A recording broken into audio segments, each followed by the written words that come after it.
Hello, and welcome to Slate Money, your guide to the business and finance news of the week. I'm Felix Salmon of Axios. I'm here with Emily Peck of Axios. Hello. I'm here with Elizabeth Spiers of New York Times and places like that. Hello.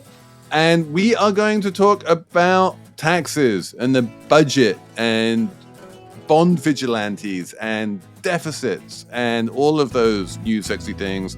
We have a whole segment with Julian Sanchez of the WatchCats podcast on the legacy of Elon Musk at Doge. We are going to talk about the fraught experience of going out to eat in a restaurant when your dining companions are all on Ozempic. We have a Slate Plus segment on slop, and I'm not going to give it away, but we come up with a perfect verdict on what slop is. You'll have to be a subscriber to find that one out. But it's all coming up on Slate Money.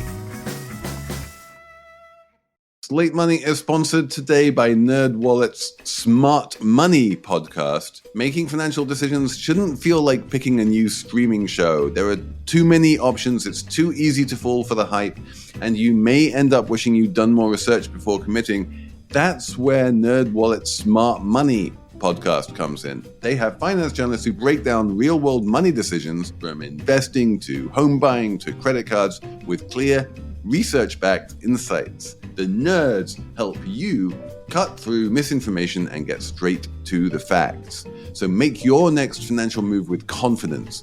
Follow NerdWallet's Smart Money podcast on your favorite podcast app and stay tuned later in the show to hear more about topics you can learn on Smart Money. This message is brought to you by Apple Card. You earn up to 3% daily cash back on every purchase without limits. Visit apple.co/card calculator to see how much you can earn. Subject to credit approval. Apple Card issued by Goldman Sachs Bank USA, Salt Lake City branch. Terms and more at applecard.com.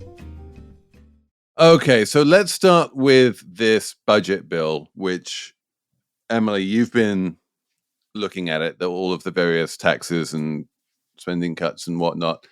They actually do, correct me if I'm wrong here, for the first time in living memory, they do seem to be serious about cutting government spending. They're actually cutting spending in this bill. They're just cutting it by a tiny fraction of the degree to which they're cutting taxes. And so it blows out the budget anyway. Yeah, I think that's right. Top line? The cuts to Medicaid are unprecedented. What are they, like $800 billion, I think, in the House bill? And then there's cuts also to SNAP, the food stamp program. Those are the major ones, and they are very large, very unprecedented, and will likely, I don't want to sound alarmist, but probably people will die from this. Medicaid has been shown to prolong people's lives. So losing it, I don't know, you could make that conclusion. Anyways, they're doing those cuts and they seem very serious about it. And there's this whole contingency that, well, I think it's 4 lawmakers in the House that wanted deeper ones. But at the same time, they're extending the 2017 tax cuts, and on top of that, doing more tax cuts that are very expensive, especially the state and local tax deduction, SALT, which, like a handful of blue state lawmakers pushed for because, in the Northeast, SALT is beloved or was beloved until it was capped the last time. So yeah, they're doing big cuts, but they're doing big spending, and the big spending is outweighing the big cuts. I will make the case, and I have a whole big Money Talks podcast with Barry Lamb coming up about this, but I will make the case that the tax cuts are huge if you use current law as a baseline. If you use current taxes as a baseline, like the taxes you pay this year versus the taxes you pay next year, the cuts are not that big. That the reason they look really big in CBO scoring is just because of the way that the TCJA cuts expire. Yes and no, because some of the additional cuts, like the SALT cap being lifted for some pretty rich people and rich or middle class, depending on how you define them now. And we can talk about your piece, Felix. But, if you're a couple making $400,000 a year, you're going to see a big cut. And if you're paying, if you're in one of these especially if states, you live in California or Massachusetts or somewhere like that. Yeah. Yeah. And the estate tax deduction or tax break, I don't know what you would call it, is bigger. There are some people who are going to see meaningful, quote unquote, relief from this. That was the thing that really jumped out at me. If you're trying to pretend that this is some kind of relief for the middle classes, but then at the same time, what you do is you're like, the amount of money you can leave to your heirs without paying taxes, it used to be $15 million, but that's not big enough. We're going to double that to $30 million. So like, there you go. Like people with $30 million. Out of Medicaid. And it's just like, in what world is someone with a net worth of $30 million ever going to be considered middle class? But apparently we live in that world. Well, if you're Elon or, Trump, it's all relative, Felix. I'll just say, because the White House tells me this all the time, which is that these Medicaid cuts are really just taking Medicaid away from the people who don't deserve it or need it, which is able-bodied working people, they say, and immigrants. That's their line. They're like, we're not actually cutting Medicaid. We're just focusing Medicaid on the people it was meant for. And also, if you go back to the baseline conversation, it's a big cut. Again, it's a big cut year on year in terms of Medicaid. I'm not sure how big of a cut it is compared to where we were like pre-Obama. Like yes. Obama did a massive Medicaid expansion. Yes. Basically, this is like this budget that the House passed is like a backdoor Obamacare repeal, because they're like pushing back on this particular part, the Medicaid expansion, which expanded Medicaid to precisely the population that they're now targeting for cuts, which is like the working poor without kids. Also, a lot of those red states had voted against Medicaid expansions for their own constituents. And so there was already a problem with rural hospital closures and things like that. And now, part of the rhetoric, at least, is that the states are going to fund some of this. But you're looking at the states that are most affected, and they're the least capable of coming up with that extra money. Well, and also, as you point out, the least willing. If they wanted to look after those constituents, then they would have taken the federal money to do so. And for political reasons, they didn't want to. But Felix, I thought you wanted to talk about this because we're going to talk about like the deficit and how bond yields are rising because people are afraid that our deficit's too big now, blah, blah, blah. I really do. And I think this is, Slate Money. So we should concentrate a little bit on like the market implications where we seem to be entering a new era of higher risk-free interest rates than most of us can remember for a very, very long time. And this is, again, it's a little bit like the inflation conversation. This is not just an American story. This is an international story. If anything, it's probably happening even more in Japan than it is in the US.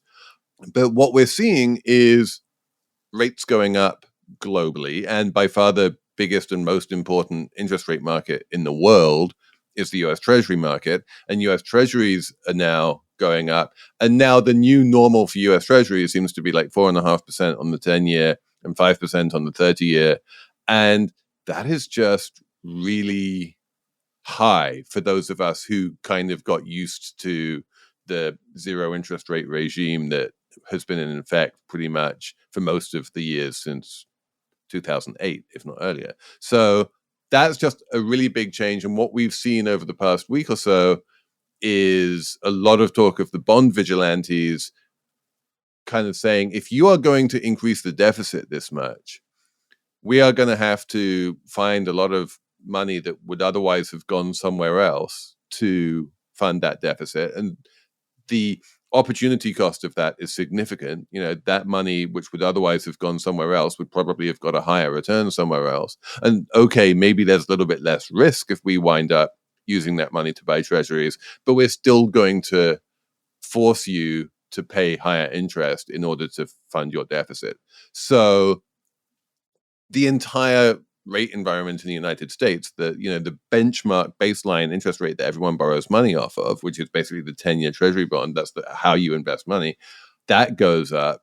And of course, the US government's borrowing costs go up because, the CBO projections for budgets assume that the US is paying like 3.6% on its debt. If it's paying 4.5% on its debt, then suddenly the deficit is even bigger and the debt is even bigger because the cost of servicing interest goes up. This was the week everyone started talking about deficits and how higher deficits mean higher borrowing costs. What you just said, Felix. But like 2 weeks before that, everyone was talking about the US has higher borrowing costs because we have a president that does tariffs, then doesn't do because we have massive policy uncertainty in the US now, and people can't expect stability from us, which makes us a less safe and secure investment than in the past. So What I'm having trouble with is what's happening now in the bond market one or the other? Is it an interplay between the two? I mean, the fact that it's happening globally. It's a very good question. And I think the answer to that, to oversimplify a little bit, is that one is domestic and the other one is international. The old narrative of there's a big sell the US trade because, international investors don't really know what the hell is going on in America and they don't trust America, and this is the end of US exceptionalism, and we've been overweight America for a long time, and now we're going to start possibly even going underweight America, and that will create massive capital outflows from the US, and that's going to bring rates up, and it's going to bring stocks down, and it's going to weaken the dollar, and all of that kind of stuff is a big global portfolio flows kind of story. Whereas the higher deficits cause higher interest rates narrative, you don't need any international investors at all to explain that. That you can do just with US investors alone. My other question is then I'll ask, because I was reading I don't know how I got down this rabbit hole, but I was reading a Wall Street Journal editorial and the guy was trying to argue like bond yields are only going up because of trade war, and it's not about this budget. This budget is great. Like it's going to be super pro-growth. Like, everyone's freaking out now, but you'll see long-term it's pro-growth. And I was talking to a kind of conservative lawyer yesterday about the budget, and he was like, yeah, it is pro-growth. And I was like, wait, what? Was this Liz Truss editorial that you were reading? Yes, it was. Oh my God, it was astonishing. You both read it too? It's like, of all people. How did I get there? We should totally trust Liz Truss on fiscal policy because she is so trustworthy. It was just some nameless guy for the editorial page. Oh, no, there was though a pro-growth editorial, and I think maybe it wasn't the Wall Street Journal. It was in the Washington Post. Okay, that made the same argument, which is by Liz Truss. Yes, or just citing. Oh my God, no, but the lettuce. But this is exactly right. Like, Liz Truss is proof that no one really believes this. But this is exactly the argument that Scott Bessent is rolling out quite a lot. He's saying, yeah. The CBO is saying that this budget blows out deficits, but it doesn't really, because this budget is so pro-growth that, suddenly we're going to see like 4 or 5% growth. He's not Well, he knows what he has to say, right? The thing that the Treasury Secretary has to say when he goes on TV, if he wants to keep his job when his boss is Donald Trump, is always to just talk about how wonderful and smart and genius Donald Trump is. So like whatever he believes is kind of neither here nor there. Like a key important part of his job, and he learned this from Steve Mnuchin, is have no shame when it comes to saying things on TV and just say whatever Trump wants to hear. But I was slightly convinced by this lawyer because he was like, well, it's not pro-growth to like cut Medicaid a lot, and it's not pro-growth to raise the SALT cap, but if we didn't extend the corporate tax cuts in the 2017 bill, that would be bad for growth. Do you think that's true? I don't think that corporate taxes are a significant drag on growth. And one of the ways that you can see that is in the tax on stock buybacks, which was introduced a few years ago. And there's this like 1% tax on stock buybacks. And if companies want to return money to shareholders without paying that tax, they can 100% do it. They can just pay a dividend, right? And so like there is a very easy way for them to avoid that tax. And yet, in the face of this tax, the rate of stock buybacks didn't seem to go down at all. And so if the main thing that companies are doing is trying to avoid taxes, that was like, a hypothesis that had a certain amount of, well, could be true, could be not. But then we saw like a very easy way of avoiding taxes, and companies just didn't do it. You don't think the original TCJA, because a lot of its supporters say it was really good for growth, it was good for the stock market, good for the economy. So there was one part of it which was kind of wild, which was the 100% depreciation on capital investment, which kind of got phased in and then phased out. And there was like 1 year when it was like 100%. And that definitely sort of brought forward a bunch of investment that companies were planning to do anyway. They were like, well, let's do all of our investment in that 1 year when we get to write it all off on year one. That doesn't increase the total amount of investment that companies make in the economy over the long term, but it certainly provides like a short term like sugar high, because you get like this massive wave of investment in that 1 year.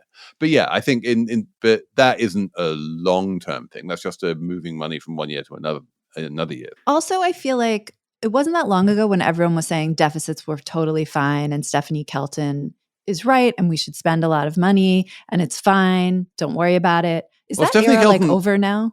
Stephanie Kelton has always said that deficits are only fine in an environment where inflation is running below target.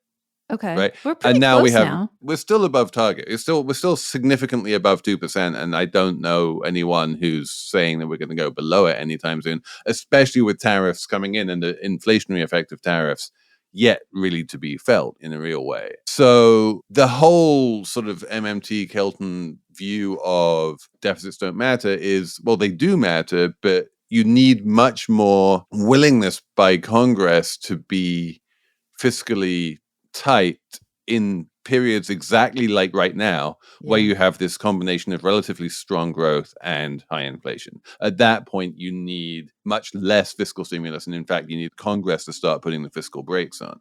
And you don't do that with a huge tax cut. So what we have really learned is that, you know, a Republican Congress will always be happy to cut taxes much more than it cares about fiscal anything, really. Who cares about the deficit? Like there are, I'm going to say, like, probably like a dozen members of Congress who care about the deficit. You know, there are some genuine fiscal hawks. And I think Scott Bessent genuinely cares about the deficit. I just don't know what he can do about it. I mean, they should be, no one will do this. The United States is never going to raise taxes on people, but that's what they should do. They should raise taxes a little bit. And they have the perfect opportunity to do it now because they could just be like, well, this thing expired, so your taxes are going up a little. Like it's actually could be like a good opportunity to be fiscally responsible. Instead, they're like, let's give away more tax breaks to people and spend more money that way. It's like bizarre. My favorite reporting on this was when Donald Trump was reportedly open to the idea of a tax hike on the rich. But his idea of a tax hike on the rich, people were like, okay, so how about we hike taxes on people earning more than $1 million a year? And he was like, $1 million a year, that's not rich. Why don't we make taxes higher on $2.5 million a year? That's where you start being rich. And I'm like, yeah. I think Trump doesn't understand numbers sometimes. You know? No, I think that he probably does think that. In his tweet announcing the tariffs, like a 50% tariffs on the EU, he was like, the EU is terrible. They have a trade deficit of $250 million. I'm like, yeah, you're off by like 3 orders of magnitude, man.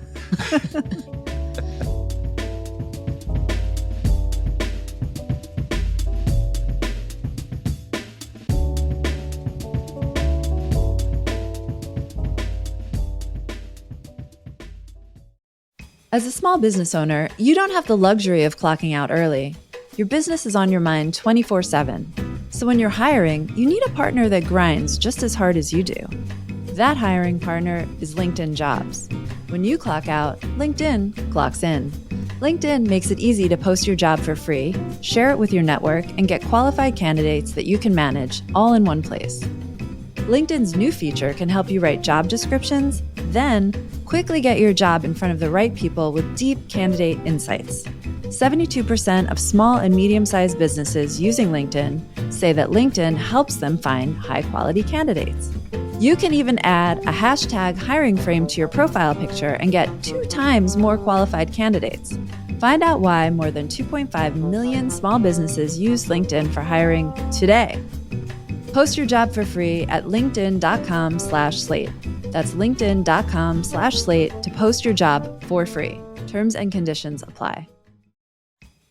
Today's episode of Slate Money is sponsored by NerdWallet's Smart Money podcast with NerdWallet's finance journalists who do the research so you don't have to. They break down the fine print, cut through misinformation, and give you real, fact-based insights so you can make smart financial moves. Smart Money covers a ton of financial questions and decisions. I took a look at some of the episodes and oh my God, look at this. They will tell me what to do when groceries start costing more. They will tell me what to do about Roth conversions. Everyone always tells me about Roth conversions and I never understand it, but now they have an episode just on that. They have an episode on tariffs and how they could impact your retirement. This is important stuff. So that's just a small taste of the financial issues they've been exploring in the past few weeks on Smart Money. So make your next financial move with confidence. Follow NerdWallet's Smart Money podcast on your favorite podcast app. Okay, guys, so I'm going to start this segment off with an apology, mostly to Emily, that we are going to be talking about Elon again. We promised we wouldn't, but we have to. But one of the reasons we're talking about Elon again is because Julian Sanchez has parachuted in to Slate Money. By the way, I love your parachute, Julian. I didn't realize people were still using like silk parachutes, but it's very natty. Well, thank you. Yeah, I try. It goes with my pocket square. It does. And coming in on a parachute in a three-piece suit with a pocket square is very James Bond. But when you're not emulating James Bond, who are you and why are you so into talking about Elon Musk? I don't know how to say into it, but it is a professional necessity. I am the co-host with Noah Kunin of WatchCats, which is a regular podcast that is focused on Doge and how it is transforming and or breaking aspects of the federal government. And so we thought this would be the best time to check in on that, because this is pretty much officially the point at which Elon is piecing out from the White House, going back to his day job running Tesla. Tesla shareholders seem to be overjoyed about this. I think quite a few of Emily's sources seem to be quite happy about it as well. But I think there are two big questions. And the first one I would like to ask is, what is Doge sans Elon? Is it even a thing, or is this not just the end of Elon, but also kind of the end of Doge? No, I think Doge is still a thing. It will formally continue for a while longer, and to some extent, I think at this point we could say Doge is kind of a deep state, or at least what someone like Donald Trump might call a deep state. In that, a lot of the people who are brought on as Doge staff are now formal employees, sometimes quite senior employees, throughout the federal bureaucracy, and in many cases wearing multiple hats, quite unusually, with titles across different agencies. So the folks who were brought in as part of Doge are now installed within the federal bureaucracy with authority. And of course, Doge itself is formally, all along, in theory at least, led by someone other than Elon Musk, Amy Gleason. We know, I think, that Musk was the de facto leader, and that a lot of its real power came not from obviously any real formal or statutory authority, but from Musk's access to Trump and ability to say, when a command comes from me, it comes with the authority effectively of the president. So without Musk, maybe that will be diminished somewhat. But I think the long-term effects of Doge and the team as is installed throughout the federal bureaucracy is going to be felt long after he's gone. And while it may be diminished in influence somewhat, I think also the fact that Elon is not there to drive headlines and press attention may enable them to operate with less scrutiny as well. Yeah, I was just writing about Fannie and Freddie, and apparently some 20-something-year-old SpaceX engineer has now joined the board of one of them. There is a lot of weird stuff happening. But Emily, you are deep in the weeds of all of the chaos that Doge has caused, mainly on the sort of hiring and firing front. Mm-hmm. And it seems that we're still very much in chaos mode right now. Yeah. I mean, no one really knows where this is all going to shake out. I don't know. I mean, I had some thoughts and questions for Julian about that.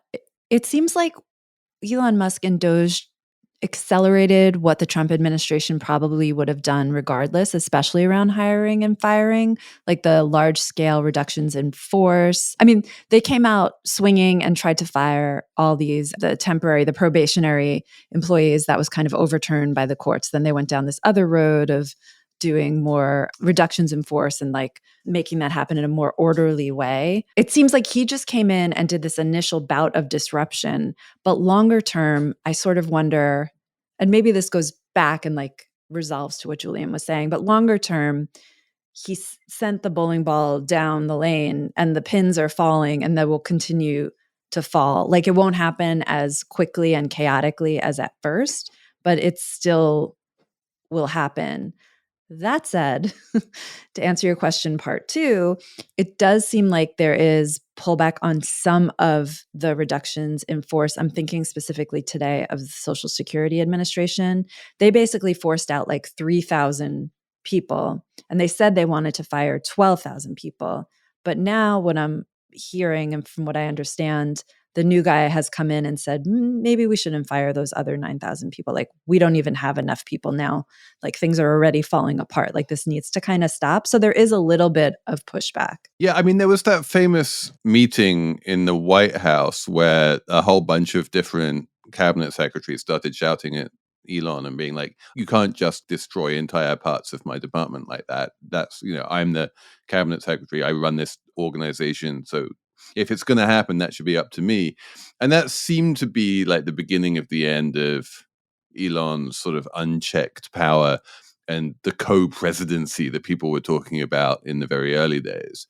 But I think in Elon's mind, what he did achieve, and I think in my mind too, what he did achieve was just like massively blowing open the Overton window of what it is even possible for government to do. And so now we just have government by complete chaos, which probably we would have had anyway, where, Trump wakes up one morning and declares 50% tariffs on Europe, or Kristi Noem wakes up one morning and says there can't be any more foreign students at Harvard, or all of these things which would have been like completely unthinkable are now thinkable. In a little way, I think we can give Elon some credit for that, because quite aside from Doge, he had this idea of coming into the government, doing a bit of unthinkable stuff, doing a bunch of unthinkable stuff, and then some percentage of it works. Some percentage of it sticks, right? Most of USAID is still gone, and so long as that percentage is more than like 10 or 15%, we're just in a whole different world. I don't think any of that was strategic, though. Part of his weakness is that he fundamentally doesn't understand what half the stuff he's cutting is for. I think in his mind, that's his strength. Like there's this wonderful line in the Atlantic article about like, if you don't need to hire people back, then you haven't fired enough people, right? He's like, we will go ahead and make a bunch of mistakes and cause a bunch of chaos. And we're not being tactical we're not trying to like improve efficiency. We're just burning a bunch of stuff down. It's a stupid line, though. And people have pointed this out. When these agencies do have to go back and rehire, that is doing the opposite of what Doge is supposed to be doing, which is, creating more efficiencies. It's in contrast to the first term where Trump's approach to this was to just not staff the government, instead of coming in with 100%. swashbuckling wrecking ball. Wait, I just want to interject. We are talking about this because The Atlantic had a piece earlier this week called The Decline and Fall of Elon Musk, which outlines a lot of the stuff in which Felix was referring to before. And to be clear, I am not saying for a minute that Elon's trying in any kind of a clinical way to create efficiency here. I'm saying precisely, I'm agreeing with you that he is trying to create, chaos and destruction because, reasons. But Julian, you're the guy who has been looking at this much more closely than we have. Do you think that the efficiency bit of the E in Doge was always like a cover for just going in with a wrecking ball and killing things? Or were there some people who actually believed that stated aim was a real aim? I mean, I'm not a mind reader. Probably some people within that team imagined that was what they were trying to do. I tend not to think that was really the primary goal. I mean, one thing I will say is, it looks to me like, and then this is something we talked with Ryan Mack and Kate Conger about, New York Times reporters who came on WatchCats to talk about their book about Elon Musk at Twitter, Character Limit, because they noted he really ran the same playbook he did at Twitter on the federal bureaucracy. And I'll say at least it is a playbook that is less inviolable at a private sector firm on the scale of, let's say, a social media platform. You can decide, look, we're going to go in, sort of strip this down to the minimum viable product, and then we'll figure out if we cut too close to the bone, and we can probably get those things back. And if the site is sort of suboptimal for a few days, in the long run, that's a blip, and we'll have made some savings. I don't know if that's working out fantastically at Twitter, but it is less catastrophic at an entity of that scale of the federal government. I mean, I will say, in terms of sort of the goal, it is very hard for me and for most sort of budget policy experts to imagine them approaching this the way they have, even assuming generous helpings of incompetence, if the sincere intention was to cut the budget deficit and meaningfully reduce federal spending. It's just nothing they've done is what a person who is serious about that goal would do. What they've done is, essentially look for fast headlines and, a lot of kind of MAGA red meat, right? Not stuff that is a meaningful source of federal expenditure, but stuff that the Trump base can cheerlead about hearing getting cut. So, USAID. And can I run a theory by you, which is that really what this is about on some kind of deep level is this unitary executive idea of we just need to consolidate a huge amount of power in the White House and specifically bring it away from Congress. Congress had appropriated this many billions of dollars to USAID. They have the power of the purse. It is up to them how much money USAID gets. And then Elon comes in, and within like a week, he's like, well, never mind. We don't care what Congress has mandated. We don't care what the law is. They're just not getting the money. We can dismantle that agency without even really, Marco Rubio having a look in. And that degree of power in the White House, as opposed to in Congress, seems to be unprecedented. And also, there seems to have been a pretty successful way of doing that. Well, I mean, it was the explicit aim of Trump in the campaign to overturn what's called the Impoundment Act, which was a law explicitly created because Nixon tried some of these shenanigans back when he was president, not spending the money that Congress appropriated. And Congress was like, no, you must do you must spend the money we allocate, blah, blah, blah, and pass this law. That was back when Congress had a spine. Right. And Trump, during his campaign, explicitly said, we want to get rid of the Impoundment Act. And then instead of even trying to do that at Congress and like overturn the law in like a traditional way, even though he has all of Congress is Republican, he has it all. Instead, he just, did exactly what you're saying. He came in and he said, we're going to act like the Impoundment Act doesn't exist and catch up to us if you can later. And, and now you see like the courts are like slowly trying to reverse some of what Elon Musk started. And in some cases, I don't think that's going to be possible. Like with USAID, I don't think you can put Humpty Dumpty back together, but maybe there'll be more luck at other agencies where firings were prevented more quickly. But I don't know. I mean, of course, part of the point, I think, of moving so quickly is that you can then to present Congress with this as a fait accompli and say, well, hey, too late. Sorry. Those people are gone now. They've found other jobs. The former headquarters is Starbucks now. So no use crying over spilled milk. Wait, is that right? No, I mean, that detail I made up. I will say in terms of what are the actual goals of Doge, I think if you infer their aims from what they've actually done, hypothesize at least a handful of things. One is, right, so spending cut theater, a budget rammed through that's going to add, $2.5 trillion to the federal debt over the next decade. The savings from Doge, maybe, I mean, they're claiming 170 billion. I would say half that would be optimistic as the real number. The goal was 2 trillion. Right. I mean, obviously nowhere near that, and almost certainly nowhere near 2 trillion per year, which is like 20 trillion over a decade. Yeah. Yeah. I mean, I think a more realistic number might be 15 or 20 billion a year. So just obviously on net here, they're increasing spending and debt by a huge amount, but they've got all these very headline friendly things. So it might feel, if you're a sort of not super attentive voter, like, well, I'm hearing about all these cuts. What do you mean increasing the debt? They're cutting spending, you might think.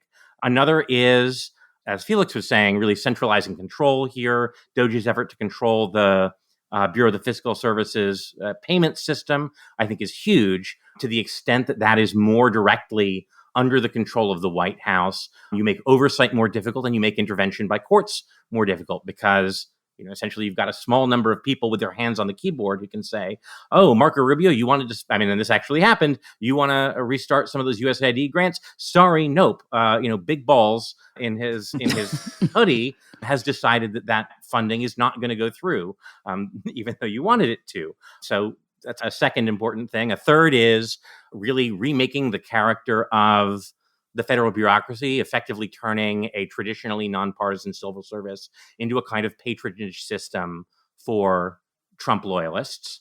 which also, again, reduces the risk of whistleblowing or people, deciding to obey a court order rather than a directive from the president, or otherwise having qualms about following dubious or unlawful orders. And then finally, a big one, I think, is the consolidation of databases. A lot of what the efficiencies Doge is finding are ultimately about unifying and creating data flows across federal databases that were, by law, segregated and siloed deliberately for privacy reasons and, in a sense, to prevent misuse of that information. Wait, to prevent tax information from being used to deport people? For example, right. One of the ways you encourage people to provide veridical information to the government is by ensuring them that, if you accurately report your income, barring, extraordinary circumstances, this is not going to be used for immigration enforcement. It's not going to be used to punish you because you make charitable contributions to the wrong organization. Well, what we're seeing now is Social Security and IRS data being accessed or attempting to be accessed for immigration purposes, to try and ferret out voter fraud, or at least to ferret out something that they can claim as evidence of voter fraud. So I think that is sort of the bucket of things they're actually accomplishing. In terms of what's happening in the markets, it's kind of interesting if you look at the PayPal mafia, the evil twins of Elon Musk and Peter Thiel. When Elon leaves the government and goes back to Tesla, Tesla stock goes through the roof, and Tesla shareholders are overjoyed about this. Meanwhile, the big beneficiary in the markets of all of this, exactly what you're talking about, like unifying of databases, is Palantir, is Peter Thiel's company, which is also going through the roof. Right. I guess the fifth motive is self-dealing. Just make everyone rich. I'm sure somewhere Elon has a stake in Palantir, but those people all have weird frenemy relationships. I have no idea what the relationship is like between Elon and Peter. It just occurred to me that Doge, even if you take the good faith assessment, they wanted to come in and cut costs and improve efficiency, it's kind of like the equivalent of Suze Orman wagging her finger at people and totally saying don't buy coffee and don't buy avocado toast and that will fix your budget problems. It's literally the same thing. Even if they really figured it out how to cut the costs they have been attacking, it's 1% to 2% of the overall budget. It's not going to move the needle, friends. It's not even 1%. Yeah. I like to try and assume good faith when possible, but it is, again, I think very hard to look at this and say, this is something any reasonable person, who has even talked to a budget expert could think is a sensible strategy if really your goal is to meaningfully reduce waste as opposed to generate a lot of headlines that make it sound like you're reducing waste. A lot of the folks we talked to who had either resigned because they saw they were about to lose their jobs or were fired by Doge told very similar stories, along the lines of, well, I had been getting, sort of glowing, stellar, 5 out of 5, whatever performance reviews. And then a month into the new administration, I hear I'm being laid off for poor performance. But there's no metric by which they possibly could have come to that conclusion because all the data to date, at least, was saying my performance was fine. If you cared about cutting waste and, actually wanted to make cuts that were cost effective, you would take a little time first and figure out what you were cutting and whether it was wasteful. You wouldn't be rushing to have a wall of receipts and a list of cuts 3 weeks in. Elon and Trump, one of the reasons they love each other is precisely that they're fire, shoot, aim. They never think things through before doing it. They do it first, and then if it doesn't work, they backtrack. Yeah, that's also just a kind of inherent part of tech culture in tech companies, where the idea is that, if we run into a wall or there's a problem, we'll fix it in post. And you can't really do that here. So one of my questions is, how much of what they've wrecked is just broken now?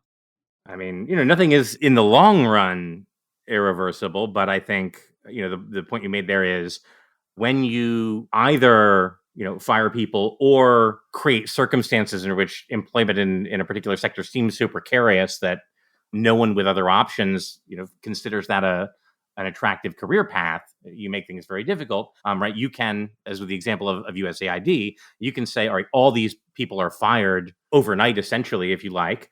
And maybe those people ultimately get rehired, but those people have to pay rent and buy groceries in the meantime. So not 100% of those people are going to sit around waiting to get their old jobs back. So you may find, key components of your staff have gone. I think DHS is in very much the same boat. If you so fire an entire workforce, it is not nearly as easy a month or two or a couple of years later to say, oh, now we need to reassemble it, right? That takes a long time to staff something up from zero. One of my theories about why Tony Blinken was such a disappointing Secretary of State was that he inherited a State Department that had been completely eviscerated in the first Trump administration, and that without the kind of institutional knowledge that state has always historically had, it was really difficult for him to build that back up and create a department that could actually do its job. I mean, I don't think that's the whole story by any means, but I think it's indicative that once you break something, it takes a really long time to build it back up. A lot of the inefficiencies in the federal government come from some of this already. Like, I've talked to people who work on the tech side or used to work on the tech side and dealing with software. And throughout the federal government, there's all different kinds of software programs, all created by consultants, instead of bespoke in-house, and it's disorganized. And it's hard to run something smoothly when every 4 years things change. But what was nice about the bureaucracy before was that there was some consistency. It was harder to fire people. There were lifelong civil servants there doing the work. And now we've set this precedent of upheaval every 4 years. That's going to be bad overall for efficiency in the long term. We won't have a more efficient government, but we will have more, hot take government. There'll be plenty to talk about. So, Julian, I'm sure your podcast will continue indefinitely, or at least for the next few years. Thank you very much for coming on. Yeah, of course, my pleasure.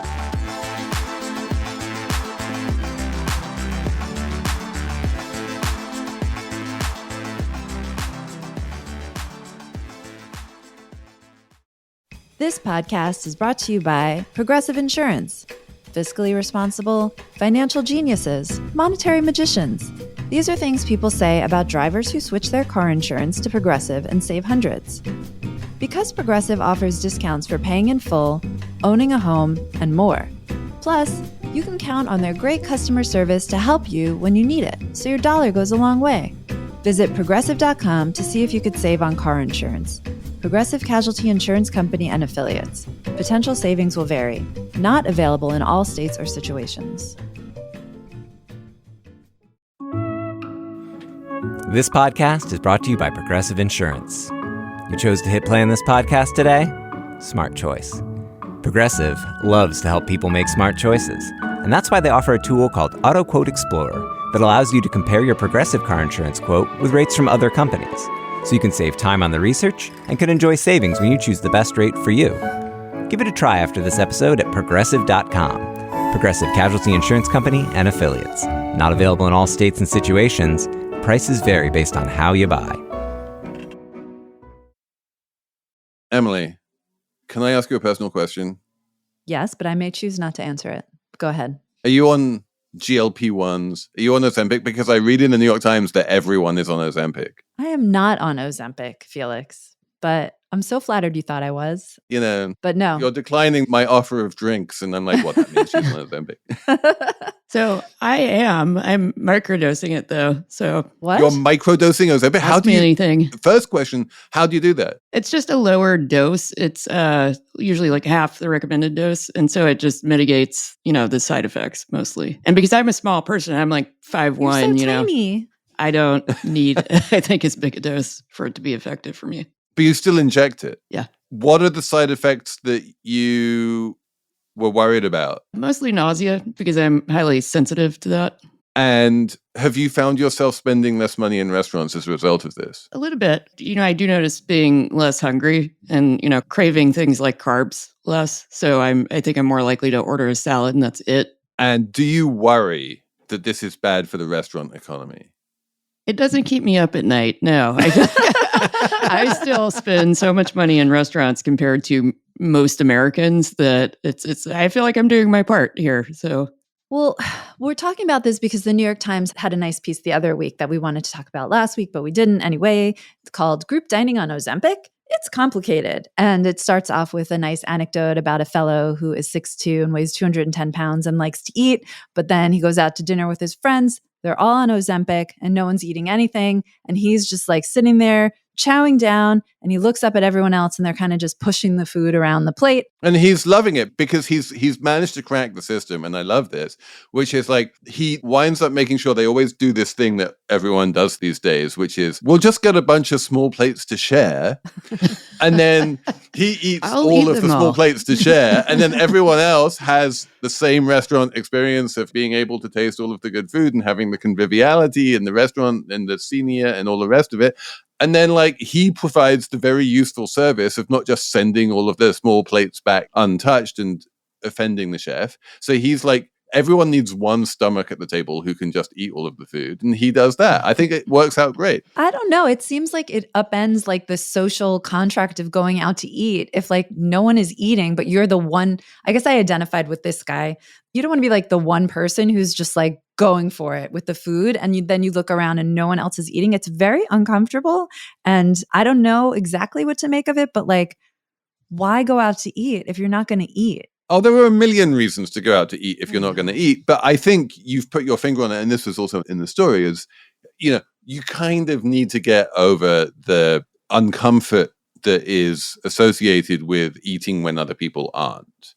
And you're right that it can feel uncomfortable. But I think one of the reasons that it feels uncomfortable is because, you know, gluttony is one of the 7 deadly sins. And eating is in like the crazy like fattest mindset is considered to be like a bad thing and people should eat less, and not eating is a sign of great self-control and is virtuous, and therefore like you feel like you're surrounded by virtuous people and then you're the sinful glutton, and so that's bad. But yeah, I think we just need to flip that on its head and be like, no, I am the guy who's rising to the occasion of like being able to justify us all going out to eat and not offend the chef and, you know, keep this restaurant afloat. And I am going to do this service of eating the food. And you guys should all thank me for eating the food.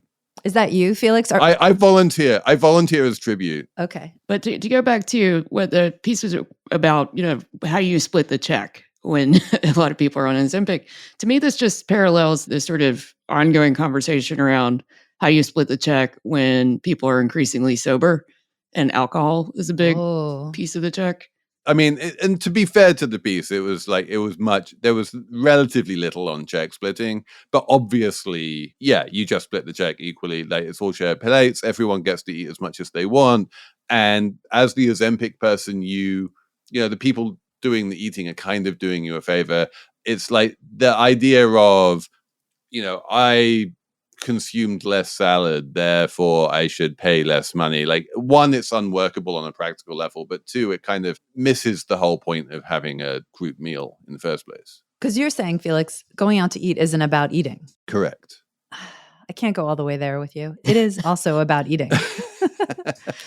What I do think is that restaurants are going to, or they already said this in the piece, like some high-end restaurants are like adjusting their menus. They're doing shrinkflation, basically, selling half portions, small plates. I don't think we need to worry about the restaurants because they're going to figure out how to still make you pay for less food now, right? I think that's right. I think that when people go out to eat, you know, certain restaurants are kind of mentally at certain price points in terms of like, if we go to this restaurant, we'll pay $50 a head. We go to that restaurant, we'll pay $100 a head. And like the restaurant will just set the prices for the dishes. So that's roughly where the check is going to wind up. And people will pay how much they expect to pay. And that will probably mean nominal dish price inflation, or as you say, shrinkflation. The dishes will get smaller, but still cost as much. You know, which I guess for those of us who aren't on Ozempic is going to make meals more expensive, but we're just going to have to make sure that we always include some Ozempicites in our dinner parties. Always invite Elizabeth. See, I'm pro small plates generally because, you know, I'm like a small person. I don't eat that much categorically. And so every time I go to a restaurant with big portions, I never finish, you know, whatever I'm eating. And then invariably, if it's a nice restaurant, the chef comes out and says, "Oh, I'm sorry, did you not enjoy your meal?" And this happens every time. And so I always want to have like it's like sometimes I see them coming and I'm like, it was great. I'm just not that hungry. And this is a, you know, recurring thing. So I'm pro small portions or, charging for half portions. Do you now say, it was great, I'm on Ozempic, like that one woman in the piece where she just tells the chefs, like, I'm on Ozempic, I really love it, but, I can only eat so much. Maybe I should start doing that because this has been a lifelong problem, way before Ozempic. I would But yeah, just not now you finish have some giant. language which defeats it. Yeah. Wow, I literally have never not finished a plate of food. My grandmother used to applaud it, so that positive reinforcement has carried me through the next few decades. Yeah, no, anyone with like a Jewish grandmother, you not only finish your plate, but you get another plate and you finish that one. And then you get a third plate and you finish that one. And the more you eat, the happier they are. Yes, such a good eater. Thank you. So, yeah, you and I, Emily, we will continue to wave the flag for eating. I'll still feel uncomfortable, though. That's the difference. Will you feel any kind of guilt about like freeloading on your GLP-1 co-eaters? It's just not comfortable. You just want to be, when you go out to eat with a bunch of people or one other person, you kind of want to be like in the same-ish place, You want to be in the same speed. I'm never at the same speed. The salmons eat so fast, though, Even when everyone finishes their plate, I finish my plate like 10 minutes before everyone else. I've had dinner with Felix. This is true.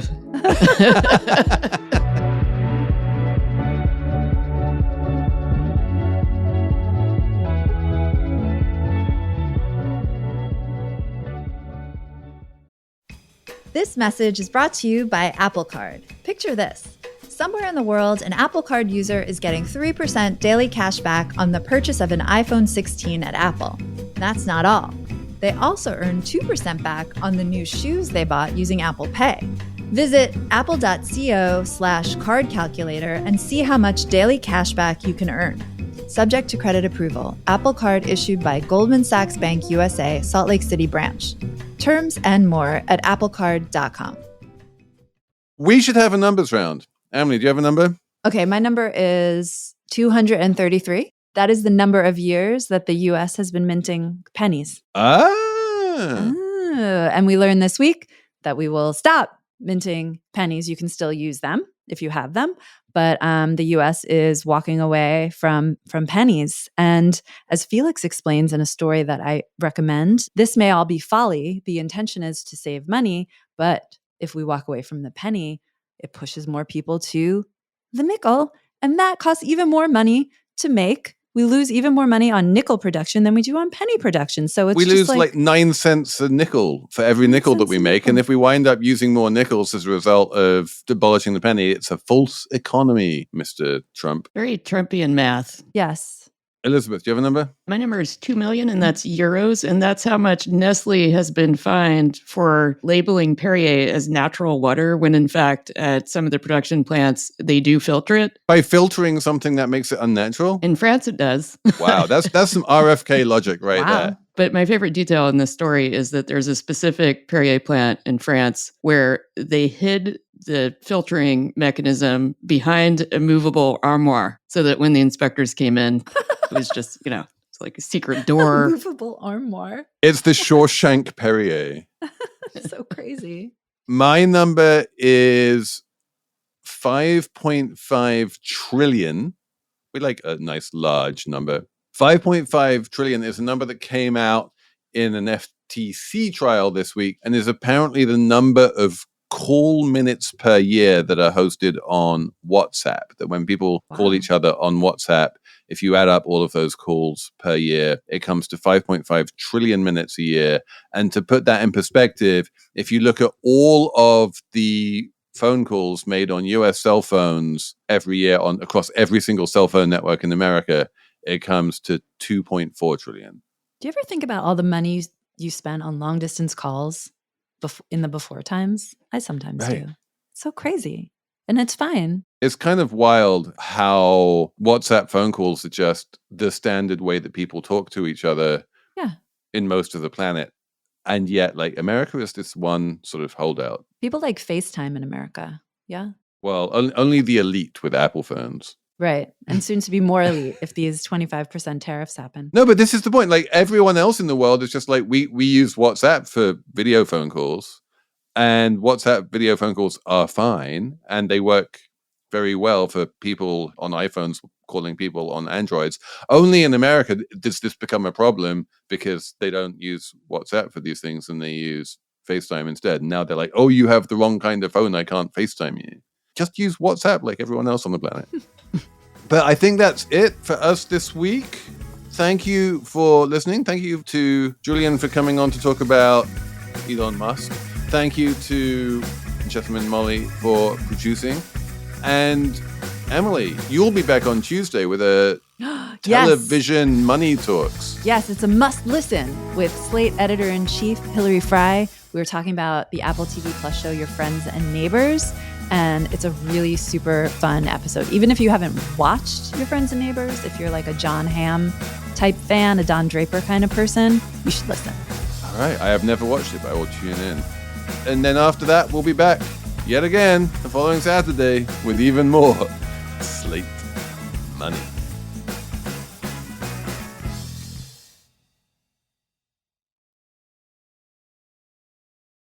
If you work as a manufacturing facilities engineer, installing a new piece of equipment can be as complex as the machinery itself. From prep work to alignment and testing, it's your team's job to put it all together. That's why it's good to have Grainger on your side. With industrial-grade products and next-day delivery, Grainger helps ensure you have everything you need close at hand through every step of the installation. Call 1-800-GRAINGER, click Grainger.com, or just stop by. Grainger, for the ones who get it done.